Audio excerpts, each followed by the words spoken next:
राम के मंदिर में जो पोशाक पहन करके जाते हैं भगवान से क्या करते हैं, हमको एक चीज चाहिए, भगवान वो भी भीख मांगते हैं। व्यवस्था देखिएगा, वो भी भीख मांगते हैं। और वहां से जब बाहर निकलते हैं तो देखते हैं कि लाखों हजारों भिखमंगे मंदिर के बाहर बैठे हैं।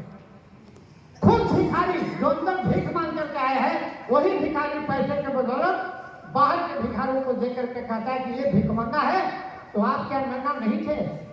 आप क्या भले हुए थे कि जो भगवान से मांग करके आ रहे थे, जिसको भगवान आप मानते हैं? साथियों, ये देश आपको इस ओर में जा रहा है। चुनाव हो चाहे कोई भी हो, आपको भिखमंगा बना रहा है और समय समय पर आपको भीख दे करके वो कर रहा है। ये कोई ऐसे फैसिस्ट नहीं है। एक फैसिस्ट जिस नीति का वो समझ कर रहा है उसके नीति में ही ये बात लिखी हुई है कि अगर प्रजासत्ता कायम करनी है तो जनता को गरीब बनाए रखो, भिखारी बनाए रखो। उसी तरह से जब बड़े राजा महाराजा जीत करके आते थे तो गांव भर के लोग नाचने गाने जाते थे, मोती का माला पहनकर मिलता था। वही देश की हम भिखार बनाने जा रहे हैं, जिसमें राम मंदिर हो चाहे जितने मंदिर हो, आपके मांगों को भटकाने के लिए। और आप जितनी गरीबी बढ़ेगी उतने आप मंदिर में जाएंगे। इसलिए सोचते हैं कि वो हमारा कर्म साधन नहीं रहा बल्कि मंदिर साधन रहा। इस बात को आप गौर से देखिएगा। मैं अपनी जिंदगी के तजुर्बे से आपको इस बात कह रहा हूँ और अब तो बहुत हम शुक्रगुजार हैं। आज कहा गया कि चारों श्रम कोड लागू हो गया। अब तक हम लोग मजदूरों को समझा रहे थे, कह रहे थे, आधा हड़ताल किया, आधा नहीं किया, आधा को डंडा चला के रोकते थे, आधा को जबरदस्ती करते थे। आप प्रचार में जाओ, अब खुद जो आप नहीं समझा सके वो खुद इस शासन पर समझा देगा।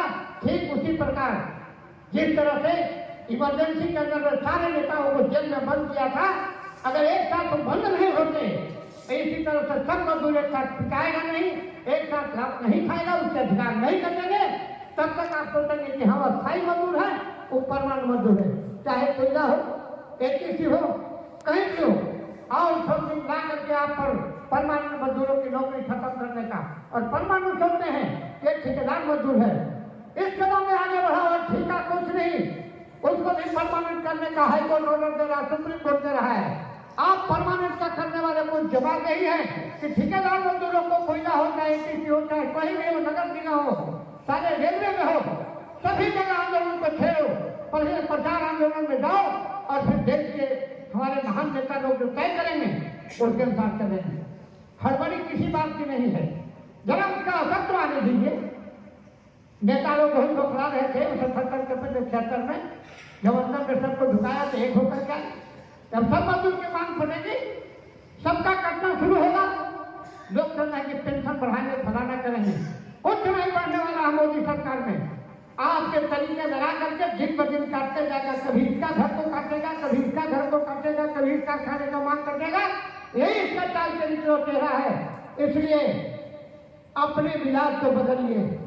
और हिंदुस्तान में दुनिया इतिहास गवाह है कि जब हिटलर शाही बढ़ी है और जो पूंजीपति का चंगुल सुल्फा की तरफ बढ़ा है लूटने के लिए, तो उसको तोड़ने मोड़ने का काम हिंदुस्तान का किसान। तैयारी करो, देश की जनता जगेगी, आप जगाने का काम करो। मत बैठो कि हम खूब खा रहे हैं। इसलिए इन्हीं तक शब्दों के साथ इसमें सारी बातें लिखी हुई है। और झारखंड के वोट में अमीरी है और वोट में गरीबी। इसलिए यहाँ की आम जनता ये औद्योगिक क्षेत्र है, इसमें हमको लड़ना पड़ेगा, कार्यक्रम बनाने पड़ेंगे और जनता को जगाते जाएगा, वो अपने सबक से सीखेगा। इन्हीं चंद शब्दों के साथ मैं आप सबों को बहुत बहुत धन्यवाद देता हूँ। और आप आगे अभी आपके